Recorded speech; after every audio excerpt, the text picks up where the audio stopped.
He was cashing it in now. Convulsions from oxygen poisoning. His one chance was fresh air, topside.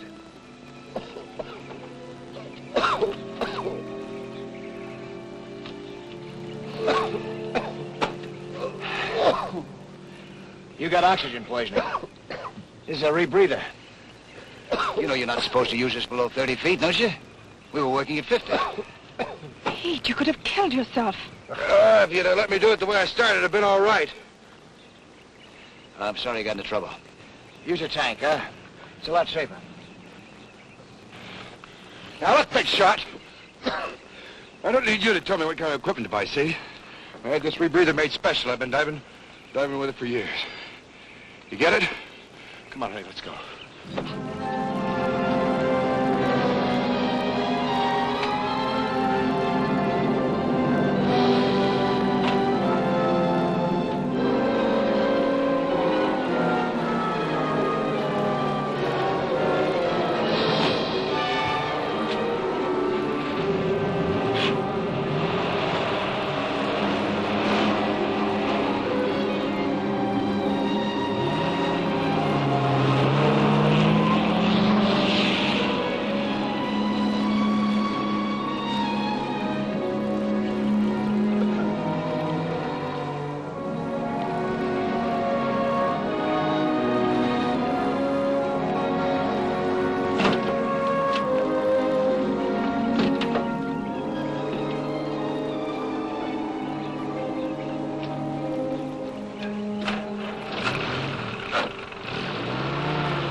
I just passed the big man. He seems to be all right. Hey, he'll dry out, I guess. So this finishes you here, huh? Mm-hmm.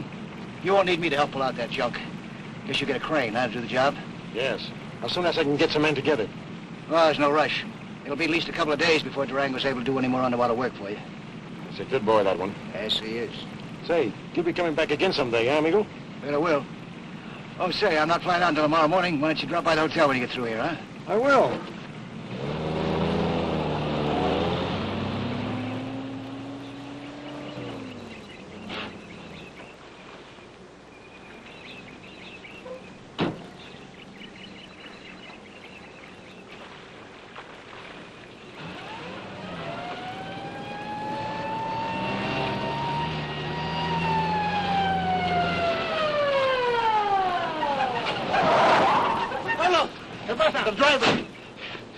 The driver of the ranch truck. Is he worse? No, he became conscious. He told me he was carrying a drum of cattle dip. And it's in there? See, in the city's water supply. It's called Daitico. It's a deadly poison.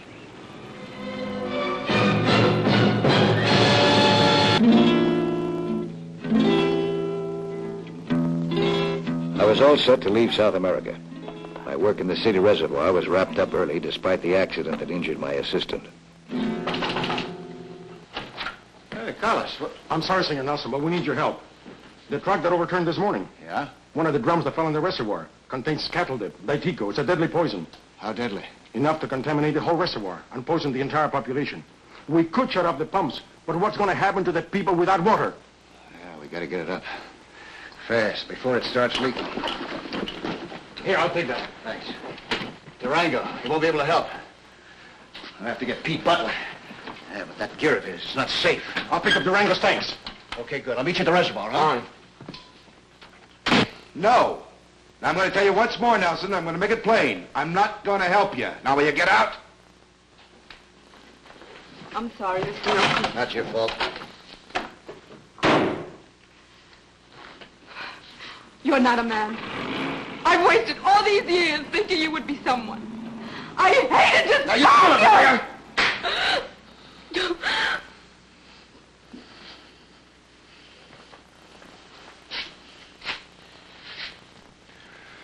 Why can't they just tell the people not to use the water?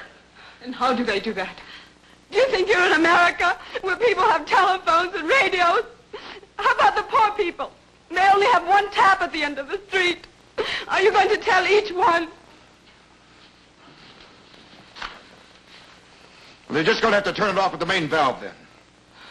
And then what? The water up there, that's all they've got. Pete, do you understand? That's all they've got.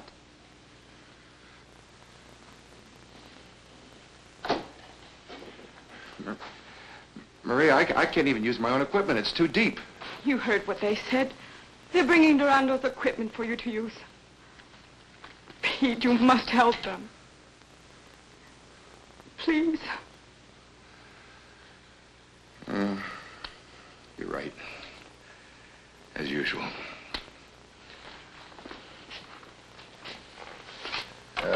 You'd better go on home. See you later.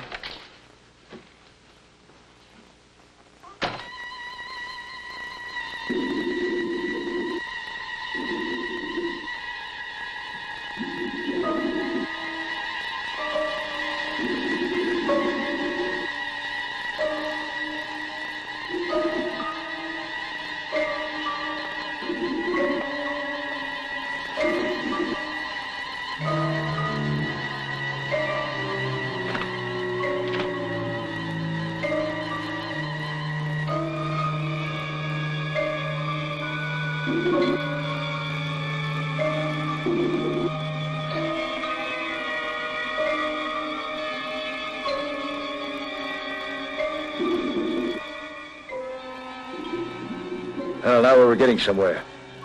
At least I'd located the barrel of deadly powder.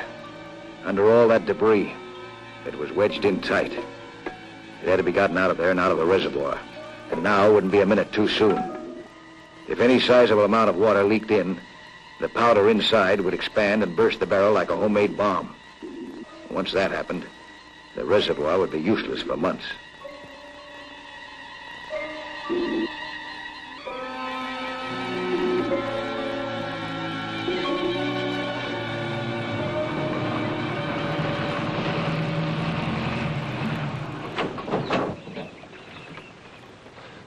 Where's your diving gear?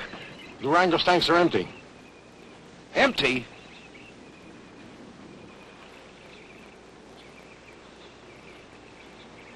Nelson down there? Yes?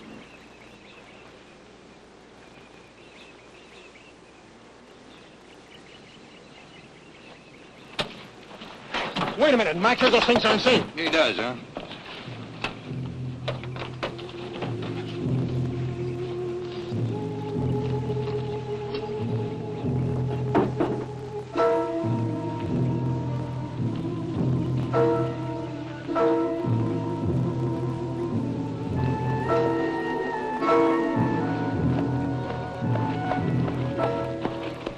You'll need this for the drum.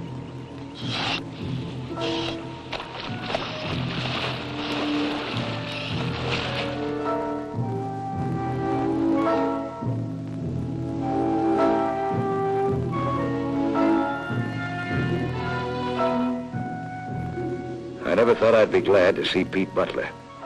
Clumsy or not, he still represented manpower. I couldn't understand his wearing that deadly rebreather again. But there was nothing I could do about it now. Getting that barrel out from under was my #1 problem.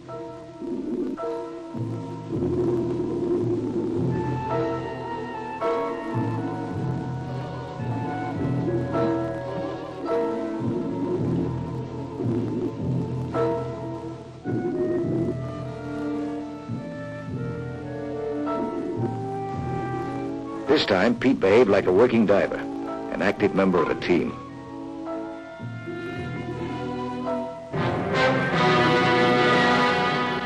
The postman rang twice for Pete Butler. Oxygen poisoning, again.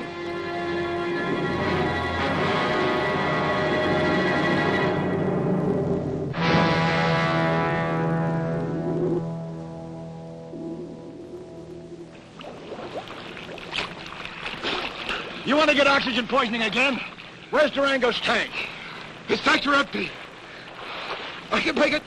Come on, now, Pete. No!